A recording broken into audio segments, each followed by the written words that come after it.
Let's go straight where I want to go first. Sony's State of Play.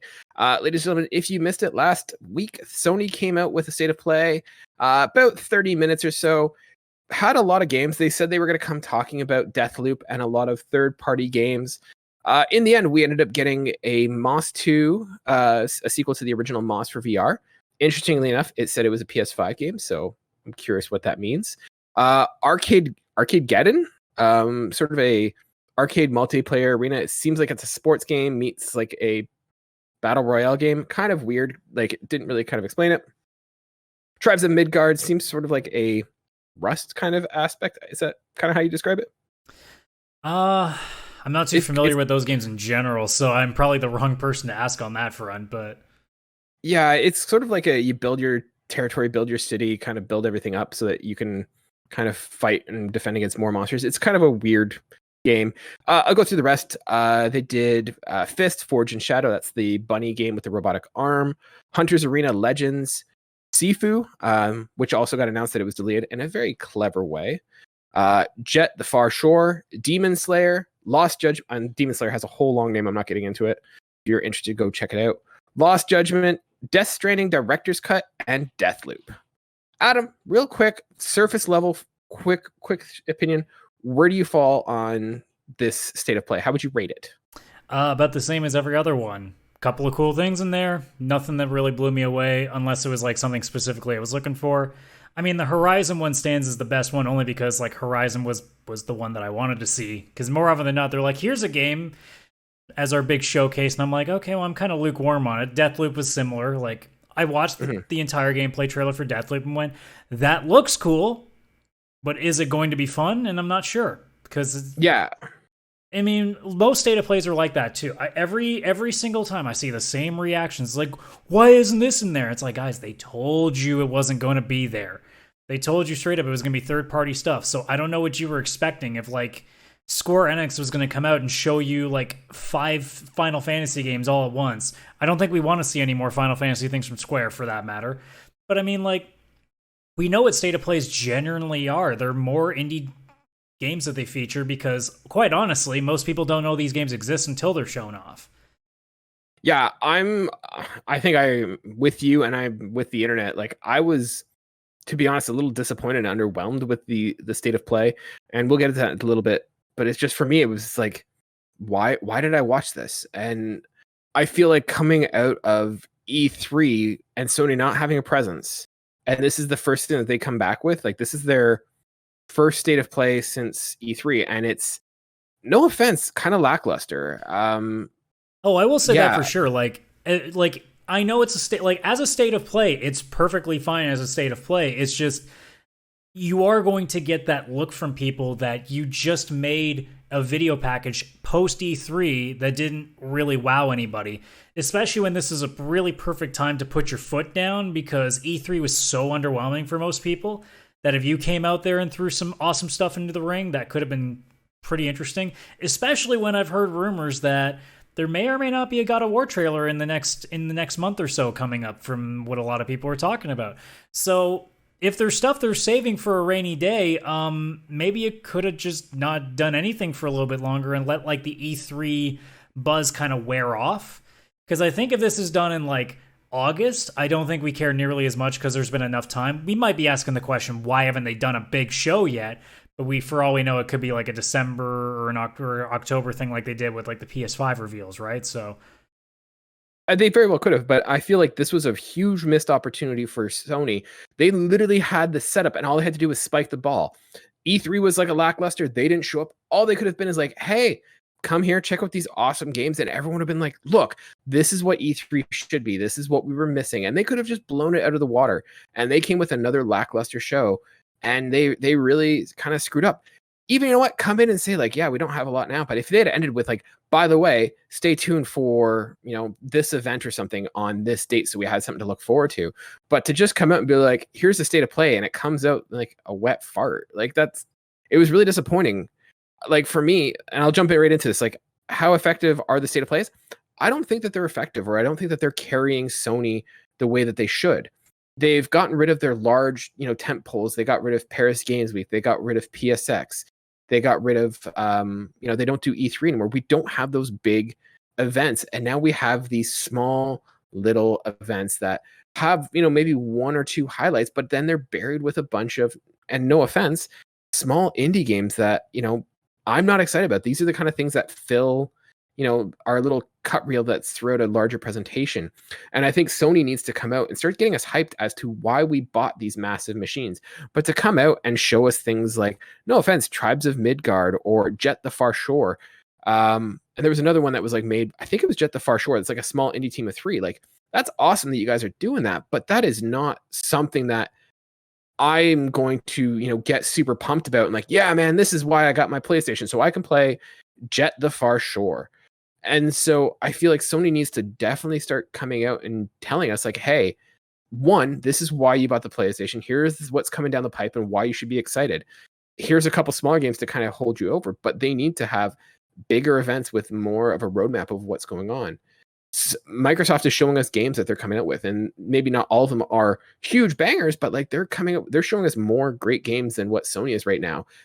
Very little on here. Like I think Fist and Sifu are the only two that like I got really excited about. Death Stranding I was like interested in. Deathloop I've already seen. Like there was nothing there to get me kind of excited. And so Sony, by doing these state of plays, they're asking us to put our time aside so that we could watch it. There's a reason they're putting this on YouTube. There's a reason that they're announcing it. They want us to watch this, this video and get excited. But then they're also telling us don't get overhyped and don't get overexcited. If you're telling me to do that as a company, that is a bad idea. You do not want to be telling your customers, don't get overexcited, don't get your hopes up. What does that tell, your customers, and what does that kind of signify? I think the idea that, if you're going to ask me for my time and my attention, make it worthwhile. And I feel like the state of plays, especially lately, have been getting to that point where, I don't need to watch it. I mean, I think they kind of came out with, they did the state of play, and then I think later this week they came out with a video showing, Gran Turismo gameplay, and it looks incredible. And it's like, why the hell did you not put that in your state of play? So I don't know, Adam. I went on I'm gonna get down for my little soapbox. How effective are the state of plays for you? They're not effective, but I don't know if I'm the right person to ask, because I think the people that they're aiming with are the people that are their diehards that literally buy 10, 20 games on their consoles. The way, like, I don't know if state of play for the average gamer is effective. Mm-hmm. I think for their audience that spends the most money might be, because they're constantly invested in what's coming in. I think there does need to be a shakeup on how they go about it. And there's a couple of different ways you could go about it. So I'll give you a couple of ideas that I just came up in the last 5 minutes. Mm-hmm. So if you want to keep state of play to, like, say, every 2-3 months kind of deal, and you want to keep your indie scene going, then what you do is every time you do a state of play, have a short 15-20 minute video package of your big stuff. And if you want to highlight indie games, you can do that with solo videos. And in fact, you can probably do a better job at selling these indie games by doing this, by saying a 5-10 minute expose on the studio. Maybe it's a game we've never seen before, a studio that just came to exist, and you can have interviews with the developer to talk about their time trying to build this game and the dreams that they had of trying to do something like this, and the hardships of it, and maybe get people to like the developer on a personal level along with this interesting game that they're coming up with. The flip side is every month you do a state of play, but it's only designed to be, this is like, here's a few games that are coming on the store in the next 30 days. Like, do it at the start of every month or at the end of every month. Like, whenever you usually announce the PS Plus games for every month, do it then. So you can be like, hey guys, this entire month, here's a few of the games that you can look forward to seeing on the store in the next 30 days. And if that happens to include a big game, well, then you can throw a quick trailer in there. And then if you have something major, whether it's, maybe you got a new God of War trailer ready, because, like, we're going with the rumor here, then maybe you do it on its own, because that will get people in the door if they find out that there's a God of War trailer, and you just pop it in there. Because, I mean, this is a bit of an aside, but just out of nowhere, we saw a trailer today, or not a trailer, but I guess technically a trailer for Ryan Reynolds' new movie. He just popped it on his own channel, and it's him and Deadpool with Korg from the Thor movies. Korg or Krog? Korg, I think? I'll look it up. I thought it's Krog, but I'll look it up. But, like, it came out of nowhere, and it's buzzing like a son of a bitch. So if you throw a God of War trailer out of the blue, the absolute like breaking of the internet that will happen, like Twitter will go nuts for a couple of hours, like you'll get that kind of reaction. Or you go the other way around and you say, okay, well, we'll save this all until we have like a good pool of stuff, and then we'll announce in advance, hey guys, we got a PlayStation Experience stream or whatever you want to name it. It'll be on this date. Come join us. We got a bunch of big stuff to show you. I think State of Play is used almost like their way of like segmenting all their announcements, and I don't think it is an effective way to a normal gamer. I think, like I said, it's probably great for the people that are constantly on the store looking for stuff. Because, I mean, if Steam did something like this, other than their recommendations thing that you can go into, like, that would be effective too. Like, it's the same kind of thing of people just browsing the stores trying to find stuff. State of Play probably works really well for those people. But for the other, like, 70% of gamers that own that console, I mean, look, other than Lost Judgment, but that's not even an indie game. It's a Sega game. So, like, I go back to all the indie games, like, I'm going to be completely honest, they all look boring, but then again, a lot of them are genres that I'm not into. Like, I could care less about Battle Royale, strategy games, survival games, all that stuff. So none of that stuff really appeals to me, so it doesn't do anything to me. Now, if all of a sudden there's this, like, Fire Emblem clone or a JRPG, then maybe you get my attention, but it's not going to do it in the same way of, the big games are on PlayStation right now. So I think there needs to be a change in direction for how they're using these things, or they can just accept the fact that no one gives a shit about these things and they're kind of wasting their time, because that's honestly what's happening right now. Yeah, I think it'll be interesting to see I think the problem is that they keep hyping it up, being like, hey, this game, like, I am going to bet that God of War trailer will be in the next one, because otherwise, if they don't have it, no one's going to be paying attention. I like your idea that you suggested of, hey, what if we, did a monthly thing? We'll announce the next coming PlayStation Plus games. Will, here's what's coming in the store. I don't know if these State of Plays are for the hardcore, PlayStation fans. I mean, I'd like to think I'm a pretty big Sony fan, and even still, I'm like, this doesn't interest me. And if we're going even hardcore, like even more hardcore fans, they're the people that are already on the blogcast. These are the people who already know that it's coming. And so I don't know if you need to spend this much time and energy and throwing such a big net to kind of get them all hyped. That's not what it is. I think you kind of nailed it in that doing these monthly things. Here's what's coming to the store this month. But I think you need to have it be sort of like the little snacks in between the big meals. And then maybe Sony needs to, once or twice a year, do a big E3 press conference, and not necessarily at E3, but do their own big blowout. Here is everything that's coming in the next, 12 months or something like that, or the next 18 months, and do that every 12 months, 6 months. I don't know. I think they just need to have more to, like, here's the big stuff that most people are going to get hyped on. And then if you want to get like more in depth of what's coming this month, here is a State of Play.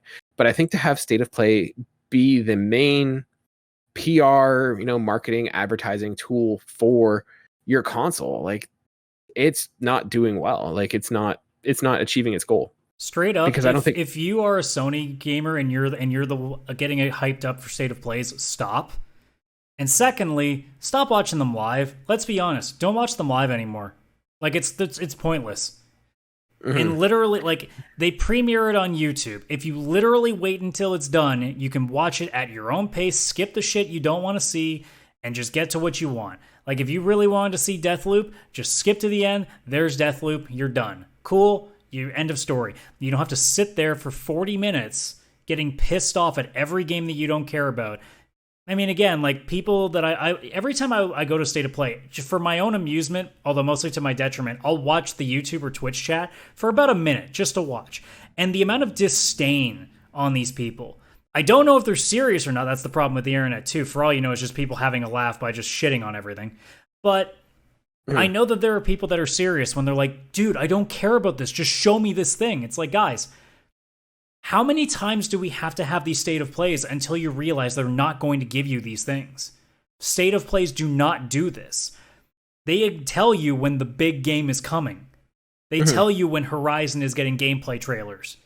They don't tell you, like, that this new reveal of a big AAA game is coming in State of Plays, because that's not what the State of Plays seem to be for. We may not think that what they're for is right either, but we know what they definitely aren't for, and that's big, shocking reveals. Yeah. That's not what they are. So stop pretending like they are. And every single time that these people watch these state of plays and get tricked, it's like, dude, how many times? Like, this is not even the fool me twice. This is the fool me, I don't know what you would call 7 times, but that's what it is. It's like, we're having the conversation now because we can't understand why state of play is even a thing right now. Mm-hmm. No, but this is what I'm saying is that you have such an invested and captivated audience that wants to watch these, that wants to get excited, and you're blowing it. And to which I say the only thing you can do, because it doesn't seem like PlayStation wants to change that, is stop watching them so they realize that, oh, there's no point in this. We need to find something else to do. Mm-hmm. That's it. Yeah, you're gonna watch the state of play after if it's on YouTube, but like if they see that their live stream numbers are low because it seems like there's a point in watching them, they'll notice and they'll try to do something to make it worth watching. Mm-hmm. Again, it's the voting with your wallet. Vote with your time. That's true.